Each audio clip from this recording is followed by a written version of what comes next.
ఉంటాయి. జై శ్రీరామ్ అనుకుంటా మసీదులు కూలుస్తారు, కాలబెడతారు, చర్చిలు కాలబెడతారు, పొద్దుగాలేస్తే గొడవలు చేస్తారు, హిందువులను చంపుతారు, ముస్లింలు చంపుతారని ప్రచారం చేస్తారు. ఒక్క దాని మీద విచారణ జరగది. దానికి ప్రివెంటేటివ్ గా ముందస్తుగానే దాని యొక్క పోలీసులు ఉన్నా కానీ మీరేమనకండి వాళ్ళు కొట్టుక సావని అని వాళ్ళే ఆదేశాలు ఇస్తారు. గోత్రాలు ఇచ్చిండు కదా 3 రోజులు ఏమన్నా సావని మీరు ఉండొద్దు అని చెప్పినందుకు ఆ పోలీస్ అధికారి అట్లా ఇదంతా సాక్ష్యం ఉంది అని ఆయన నిజాయితీ పరుడు ఉంటే ఆయన 30 ఏళ్ళ నుంచి జైలు పెట్టిండు ఈ నిజం బయటకు రావద్దని. ఆయన కోర్టులో చెప్తే ఆయనకు ఏమంటారు ఆయన ఈ మోడీకి శిక్ష పడుతుందని. ఇంకా మిగతా ఆ మీటింగ్ అటెండ్ అయిన అందరిని చంపేసాడు.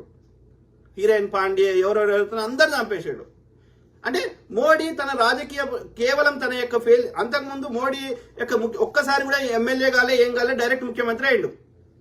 ఆయన వాజ్పేయి గారు బీజేపీని స్థాపించిన ఆయన ఇంతో కొంత దేశం మీద ప్రేమ ఆయన బాధపడ్డాడు వాళ్ళకి చెప్పుకొని. వాజ్పేయి గారి కోడలు రాంచీలో జార్ఖండ్ లో ఆమె బాధపడి చెప్తున్నది వీని ఎందుకు ముఖ్యమంత్రి చేసినా అని బాధపడ్డాడు ఆయన మోడీని.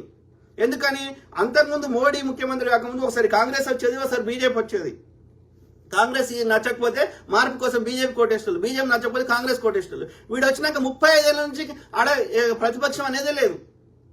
ఎందుకని మొత్తం దాని యొక్క ప్రజల యొక్క డే టు డే సమస్యల నుంచి వాళ్ళ దృష్టి మరలు చేసిండు.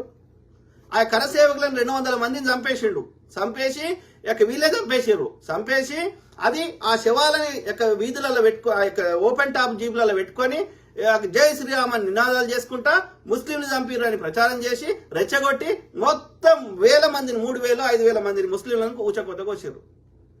బాయిల్ నిండినాయి. నిండు గర్భవతి ముస్లిం అమ్మాయి, ఒక హిందూ స్త్రీ ఆమెను కాపాడే ప్రయత్నం చేస్తే ఆమెను చంపేసి లోపల బిడ్డ ప్రెగ్నెంట్ ఉంటే ఆ బిడ్డను పసిగుడ్డును తీసి వీని జంబికత్తికి ఆ పసిగుడ్డుని ఎలా ఆడదీసిండు. ఇది హిందుత్వమా? ఇది ఎక్కడన్నా చెప్పారు హిందుత్వంలో నాకు చెప్పండి. ఓం శాంతి, నేను చదువుకున్న హిందుత్వం సనాతనము వాటెవర్ మీరేమన్నా పేరు పెట్టండి, దాంట్లో ఏం చెప్పారు? ఓం శాంతి శాంతి శాంతి సహనౌ గుణాస్తి ఇవే కదా చెప్పారు.